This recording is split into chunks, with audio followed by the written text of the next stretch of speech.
19/2026 వైశాఖ శుద్ధ తదియ శ్రీ పరశురామ జయంతి. శ్రీ పరశురామ జయంతి వైశాఖ శుద్ధ తృతీయ రోజు రాత్రి మొదటి జాములో పునర్వసు నక్షత్రంలో 6 గ్రహాలు ఉచ్చ స్థితిలో ఉండగా రాహువు మిథునంలోనున్న సమయంలో రేణుకాగర్భం నుండి హరి పరశురాముడుగా అవతరించినట్లు స్కాంద భవిష్య పురాణాల్లో చెప్పబడింది.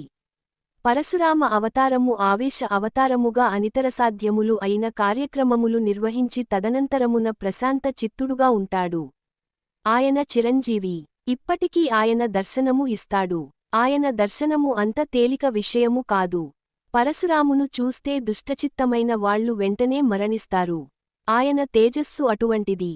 జటాజూటముతో అపర పరమశివునిలా ఉంటాడు అని పురాణములు చెపుతాయి. ప్రతి నెలలో చతుర్దశినాడు మహేంద్ర పర్వతము మీదకి వస్తాడు అని చెపుతారు. ధర్మరాజు గారికి కూడా అక్కడే దర్శనము ఇస్తారు. ఆవేశ అవతారములలో అగ్రగణ్యమైనది పరశురామ అవతారమునకు దశావతారములలో ప్రముఖ స్థానమును కల్పించారు.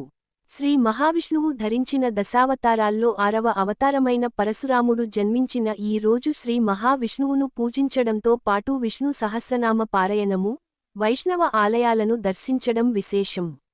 అగ్రతః చతురో వేద, పృష్ఠతః ససరం ధనుః, ఇదం బ్రాహ్మం ఇదం క్షాత్రం, సాపాదపి సరాదపి.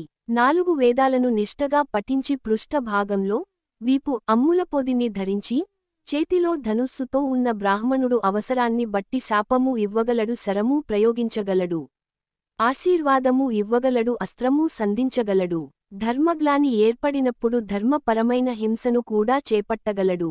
సమయాన్ని బట్టి బ్రాహ్మణ ధర్మాన్ని, క్షాత్ర ధర్మాన్ని పాటించగల సద్బ్రాహ్మణుడికి నమస్కరిస్తూ శ్రీ పరశురామ జయంతి శుభాకాంక్షలు. రక్షిత బ్రహ్మచర్యకాయ నమః. సేకరణ ఇట్లు ఇటికెల వెంకట్ బాలయ్య.